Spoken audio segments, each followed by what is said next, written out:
મેં જ્યારે સરદાર પટેલ વિશે સંશોધન શરૂ કર્યું ત્યારે હું પ્રો નહેરુ હતો, પરંતુ આખી ફિલ્મ લખાઈ ગઈ પછી હું એન્ટી નહેરુ થઈ ગયો હતો.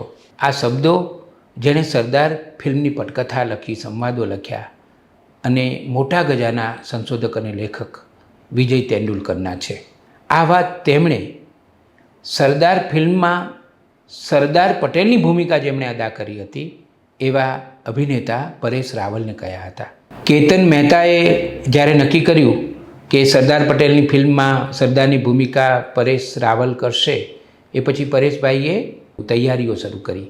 એ તૈયારીઓના ભાગરૂપે તેઓ પાલ્લામાં રહેતા આ ફિલ્મના લેખક વિજય તેંડુલકરના ઘરે નિયમિત જતા હતા. એ વખતે જે વાતચીત થતી હતી ને, એમાં વિજય તેંડુલકરે આ વાત પરેશ રાવલને કહી હતી.